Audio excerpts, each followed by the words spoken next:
नमस्ते friends, gardening with वंदना में आपका स्वागत है।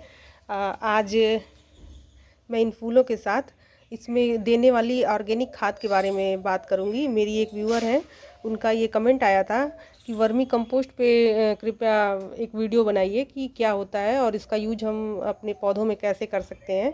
तो आज इसी के बारे में बात होगी। तो जैसा कि मैं आपको हमेशा बताती हूँ, आइए चलिए देखते हैं फिर।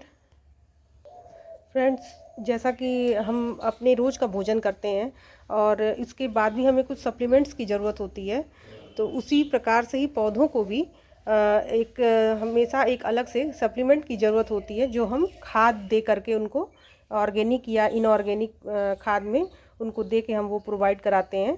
तो हम इसमें दो तरह की खादें होती हैं, एक जिसको हम ऑर्गेनिक कहते हैं और एक नॉन ऑर्गेनिक जो कि केमिकल कहलाता है। तो उसके बारे में भी मैं एक वीडियो बनाऊंगी। फ़िलहाल आज तो ऑर्गेनिक फर्टिलाइज़र के बारे में ही बताऊंगी। तो ऑर्गेनिक फर्टिलाइज़र उस तरह से काम करता है मिट्टी में कि पोषक तत्वों की कमी को हम पूरा करने के लिए खाद का इस्तेमाल करते हैं। तो आपको सबसे पहले मैं बताती हूँ।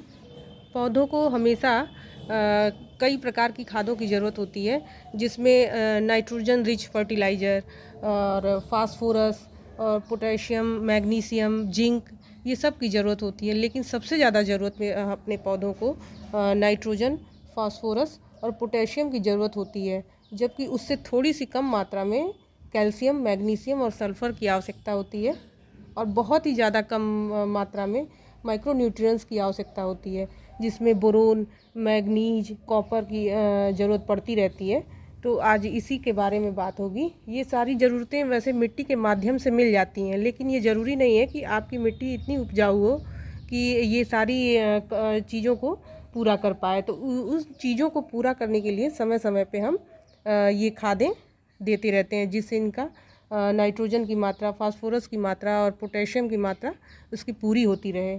तो आइए मैं दिखाती हूँ कि कौन कौन सी खादें हैं ये अलग अलग तरह की।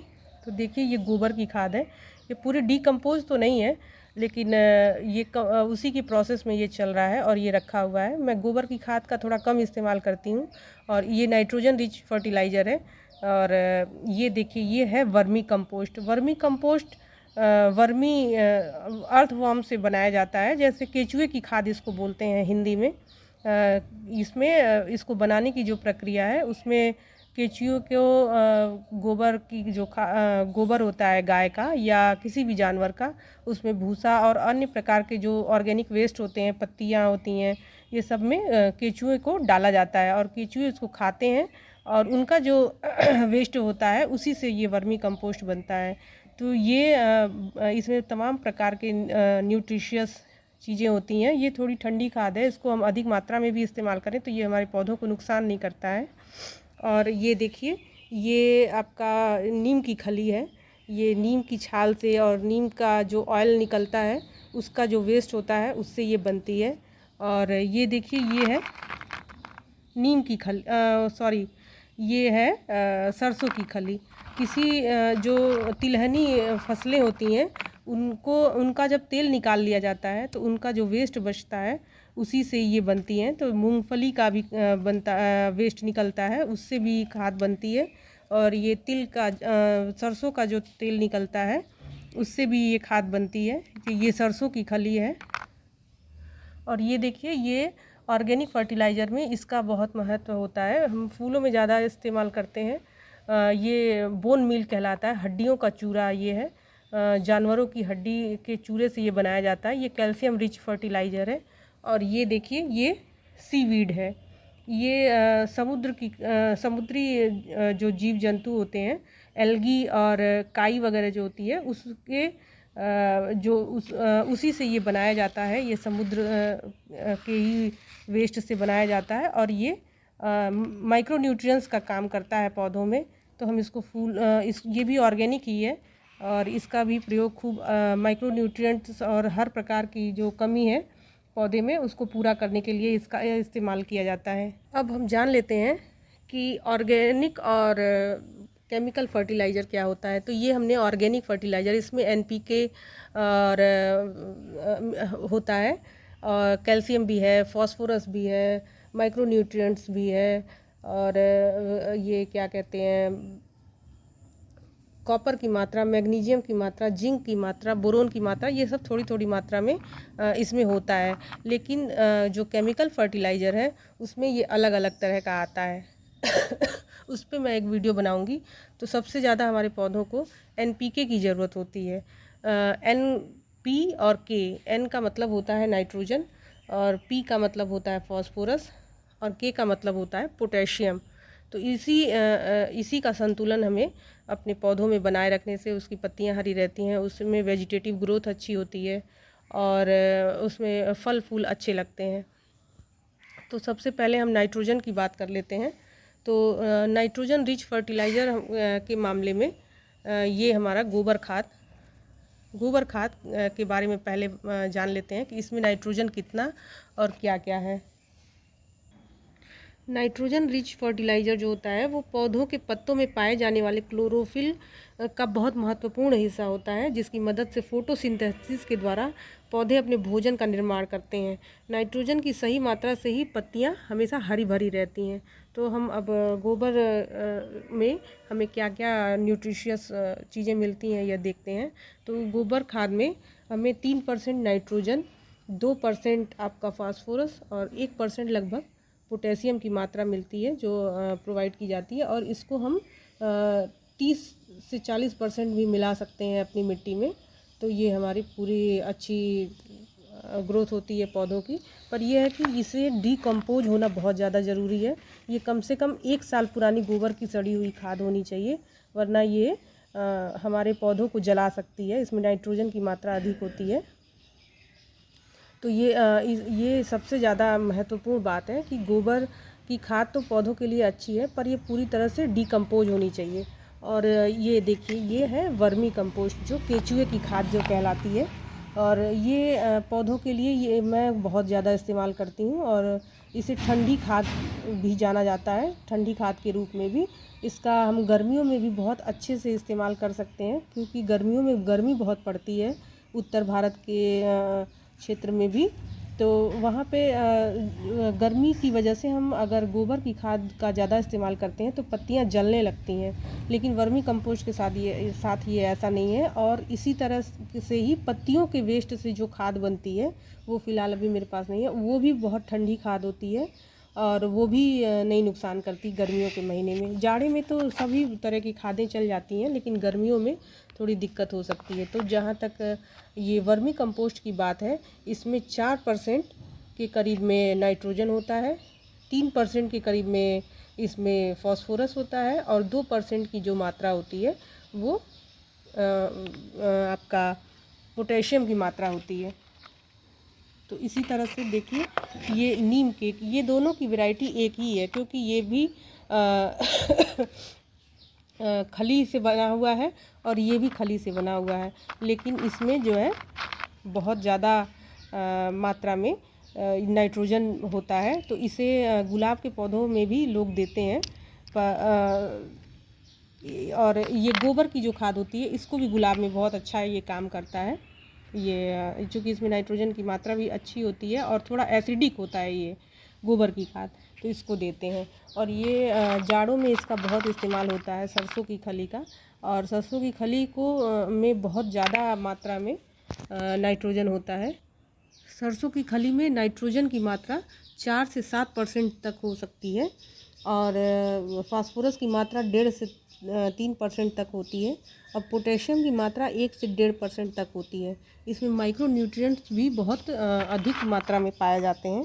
और इसका यूज 2 तरीके से होता है, एक पाउडर फॉर्म में और एक लिक्विड फॉर्म में। तो पाउडर फॉर्म में तो आप इसको मिक्सर में या मिक्सर ग्राइंडर में इसे पीस के पाउडर बना सकते हैं, और लगभग 1 चम्मच के करीब में अपने पौधों को 1 महीने के अंतराल पर इसको दे सकते हैं। लेकिन इसका जो लिक्विड फर्टिलाइज़र बनाया जा सकता है, तो उसमें हम 100 ग्राम की मात्रा को 10 लीटर पानी में डिज़ोल्व करेंगे, और जब 2 दिन हो जाएगा तो इसका इस्तेमाल हम पौधों में लगभग 1 मग या आधा लीटर कह सकते हैं कि हम सभी पौधों में अपने दे देंगे। तो इससे वेजिटेटिव ग्रोथ भी अच्छी होती है। जैसे पौधे के जो शुरुआती दिन होते हैं उसमें नाइट्रोजन रिच फर्टिलाइज़र को दिया जाता है ताकि इसकी वेजिटेटिव ग्रोथ अच्छे से हो। और पौधों में जब वेजिटेटिव ग्रोथ अच्छे से हो जाएगी तभी वो फ्लावरिंग या फ्रूटिंग करेगा, तो इसलिए इसका इस्तेमाल बहुत ज़्यादा होता है। और चूँकि ये खादें ऑर्गेनिक हैं और ये धीरे धीरे ही काम करती हैं, तो हम इसको अच्छे से दे सकते हैं। पानी में डिज़ोल्व करके महीने में एक बार या 3 हफ्ते 15 दिन पे भी एक बार दे सकते हैं, पर मात्रा थोड़ी हमें कम कर देनी होती है। और नीम खली का भी इस्तेमाल इसी तरह से होता है। तो नीम खली में आप को छुएंगे तो इसमें महक आती है, नीम की भी महक आती है। तो ये एंटीबैक्टीरियल भी ये होता है, ये मिट्टी को फंगस लगने से बचाता है। तो इसलिए हम जब भी अपने गमले की मिट्टी लगाते हैं तो उसमें एक मुट्ठी 10 इंच के गमले अगर हम लगा रहे हैं तो एक मुट्ठी, 12 या 14 इंच का गमला लगा रहे हैं तो उसमें 2 मुट्ठी का इस्तेमाल करते हैं। ये बहुत अच्छी खाद, इसमें बहुत सारे माइक्रो न्यूट्रिएंट्स भी हैं और जो अच्छी हेल्थ के लिए अच्छे होते हैं, पौधे की अच्छी हेल्थ में बहुत अच्छा काम करते हैं। और ये सबसे लास्ट में जो है ये है सीवीड।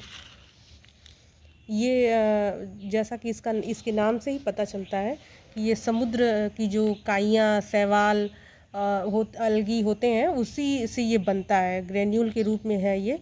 और इसका जो है लिक्विड फॉर्म में भी आता है, मैं दिखाती हूँ, ये देखिए ये लिक्विड फॉर्म में है। इसका छिड़काव पत्तियों पर किया जाता है। ये किसी भी ब्रांड का आप ले सकते हैं, इसमें ब्रांड का नाम मैं नहीं लूँगी। इसको आप 2 लीटर पानी में 10 बूंद डिज़ोल्व करके अब पत्तियों पर छिड़काव कर सकते हैं और उसमें भी दे सकते हैं, मिट्टी में भी। और इसको 1-1 चम्मच आप दे सकते हैं, इसे थोड़ा ज़्यादा भी दे दिया गया तो भी ये नुकसान नहीं करता है। और ये चूँकि ये सब स्लो रिलीज फर्टिलाइज़र हैं और जो भी हमने कहा ना कि माइक्रो न्यूट्रिएंट्स की ज़रूरत होती है पौधों को, जैसे हम दाल रोटी सब्जी खाते हैं, इसके अलावा भी हमें सप्लीमेंट की ज़रूरत होती है, दूध चाहिए होता है, फल चाहिए होता है। उसी तरह से पौधों की भी फुल ग्रोथ के लिए अच्छे भोजन की आवश्यकता होती है। तो हम उन चीज़ों की कमी को पूरा करने के लिए इसका इस्तेमाल करते हैं। और इसमें माइक्रो न्यूट्रिएंट्स बहुत ज़्यादा होते हैं। आप इसका अच्छे से इस्तेमाल, इसको सब्जियों में भी खूब इस्तेमाल किया जाता है और इससे फल अच्छे लगते हैं। तो लास्ट में ये देखिए, ये है बोन मील। मैं इसे हाथ से छूऊंगी नहीं क्योंकि जैसा कि हमने बताया है आपको, ये बोन मील है, हड्डियों का चूरा। इसे बहुत ज़्यादा इस्तेमाल होता है ये ऑर्गेनिक खाद के रूप में। ये बहुत स्लो रिलीज फर्टिलाइज़र है। इसको हम महीने में 2 चम्मच एक गमले में 10 इंच के दे सकते हैं। और ये फूलों में, गुलाब के पौधे में, रोज़ मिक्सचर में बहुत ये इस्तेमाल होता है बोन मील। और इसका बहुत अहम रोल होता है गुलाब के पौधे उगाने में और उसकी अच्छी ग्रोथ के लिए इसका इस्तेमाल किया जाता है। मैं भी इसे गुलाब के पौधे में ही डालने के लिए ले आई हूँ। और इसको जब भी छुएं तो हाथ साबुन से ज़रूर धो लिया करें और चम्मच का इस्तेमाल करें, हाथ का ना इस्तेमाल करें तो ज़्यादा अच्छा है। तो ये लगभग हमने पूरी जानकारी आपको दे दी कि ये गोबर की खाद है, ये वर्मी कंपोस्ट इसको कहा जाता है, ये केचुए से बनता है, ये गाय का गोबर है और भी भैंस का भी गोबर हो सकता है, बकरी का भी हो सकता है। ये मैन्योर ही ऑर्गेनिक फर्टिलाइज़र में सबसे ज़्यादा उपयोग होता है। और उसके बाद ये वर्मी कंपोस्ट का उपयोग खूब होता है हमारे हर तरह के पौधे की ओवरऑल ग्रोथ के लिए। वर्मी कंपोस्ट, मैं हमेशा वर्मी कंपोस्ट का ही इस्तेमाल करती हूँ। गोबर खाद हमें कम मिल पाती है तो मैं उतना इस्तेमाल करना सही। इसमें फंगस का भी डर रहता है कि डिकम्पोज अगर अच्छे से नहीं है तो ये पौधों को जला सकता है, इसलिए मैं इसका ज़्यादा इस्तेमाल नहीं करती हूँ। और आपने ये देखा ही, ये नीम केक है, इसका इस्तेमाल बैक्टीरिया और फंगल ये सब को ख़त्म करने के लिए होता है कि किसी प्रकार का कोई फंगस ना होने पाए। और इसमें बहुत माइक्रो न्यूट्रिएंट्स भी होते हैं इस सरसों की खली में, तो इसका इस्तेमाल हम करते हैं। और ये आप देख ही रहे हैं, ये सीवीड है, ये हर तरह का के पोषक तत्वों, ये सप्लीमेंट समझ लीजिए कि है पौधे के लिए। और ये तो आप देख ही रहे हैं, ये कैल्शियम का फुल सोर्स है। तो कैल्शियम की मात्रा जब अच्छी रहती है तो फूलों का कलर अच्छा आता है, फलों का साइज अच्छा होता है, तो इसलिए इसको डाला जाता है। तो ओवरऑल लगभग हमने ऑर्गेनिक फर्टिलाइज़र जो भी होते हैं उसके बारे में आपको जानकारी दे दी। इसके बारे में तो बताया ही है। ये लिक्विड फर्टिलाइज़र है सीवीड का। सीवीड एक्सट्रैक्ट इसको बोलते हैं, इसी के नाम से ये आपको शॉप में मिल जाएगी, एग्रीकल्चरल शॉप में या नर्सरी में भी मिल जाएगी। तो आप इसका इस्तेमाल अपने पौधों पर अच्छे से कर सकते हैं। अगर आपको मेरा ये वीडियो अच्छा लगा हो तो इसे लाइक करिएगा, शेयर करिएगा और मेरे चैनल को सब्सक्राइब करिएगा। Okay friends, bye.